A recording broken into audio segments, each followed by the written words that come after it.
F hub వారి పియాన్ ద ఫ్లీ గచ్చిబౌలిలో డిసెంబర్ 15న రాహుల్ సిప్లిగంచే Oscar range live concert. For booking contact. Heroine Keerthy Suresh పెళ్లి చేసుకున్నారు. 15 ఏళ్లుగా తన రహస్య స్నేహితుడు ఆంటోనీతో కీర్తి సురేష్ ప్రేమలో ఉన్న విషయం బయటపడిన కొద్ది రోజులకే ఆమె వివాహం చేసుకున్నారు.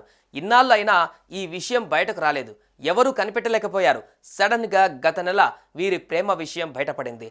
డిసెంబర్లో వీరి వివాహం అని పుకార్లు వచ్చాయి. అయితే కీర్తి కొట్టిపారేస్తారనుకుంటే మీరనేది నిజమే అని షాక్ ఇచ్చింది.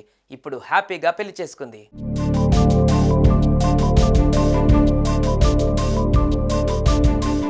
గత నెలలోనే తన ప్రేమ వ్యవహారాన్ని కీర్తి సురేష్ సోషల్ మీడియా ద్వారా పేర్కొంది. పెళ్లికి ముందు తిరుమల వెంకన్నను కూడా దర్శించుకొని ఆశీస్సులు తీసుకుంది. Keerthy Suresh Antony తట్టెల్ love story ఇప్పటిది కాదు. ఈ ఇద్దరు హై స్కూల్లో ఉన్నప్పటి నుంచే ప్రేమలో ఉన్నారు. తమ రిలేషన్షిప్కు 15 ఏళ్లు పూర్తయ్యాయి అంటూ కీర్తి చెప్పారు.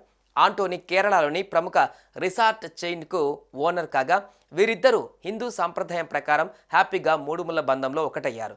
ఇక వీరి ఫోటోలు చూసిన నెటిజన్లు ఖుషి అవుతున్నారు. క్యూట్ కపుల్స్ అంటున్నారు. ఇంతేనా, వీరికి ప్రముఖులు విషెస్ కూడా చెబుతున్నారు.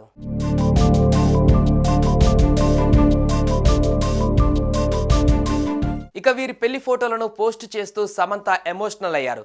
నవ దంపతులకి కంగ్రాచులేషన్స్, మీరు కలకాలం హ్యాపీగా ఉండాలని మనస్ఫూర్తిగా కోరుకుంటున్నాను అంటూ కీర్తి సురేష్ ఆంటోనీ తట్టెల్ పెళ్లి ఫోటోని జోడిస్తూ స్టోరీ షేర్ చేసింది.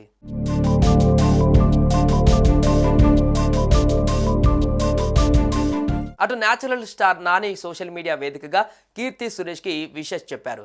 కీర్తి సురేష్ పెళ్లి ఫోటోలని షేర్ చేసి, ఈ ఫోటోలో కీర్తి సురేష్ చాలా సంతోషంగా కనిపిస్తోంది. నేను చాలా అద్భుత క్షణాన్ని చూశాను. ఈ అమ్మాయి ఈ ఎమోషన్ డ్రీమ్ అంటూ లవ్ ఎమోజీ సింబల్స్ షేర్ చేశాడు. అయితే కీర్తి సురేష్ నాని కలిసి నేను లోకల్, దసరా తదితర సినిమాలలో నటించారు. దీంతో కీర్తి సురేష్కి నాని కుటుంబంతో మంచి సన్నిహిత సంబంధాలు ఏర్పడ్డాయి.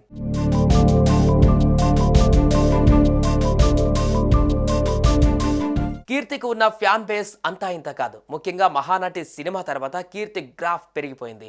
అందులో ఆమె నటించిన తీరు సావిత్రమ్మను గుర్తు చేసింది. ఎంతో టాలెంటెడ్ యాక్టర్గా పేరు తెచ్చుకుంది. ఇప్పుడు పెళ్లి చేసుకుని కొత్త జీవితంలోకి అడుగుపెట్టింది. సో కీర్తి సురేష్కి మీ విషెస్ కామెంట్స్ బాక్స్లో తెలియచేయండి.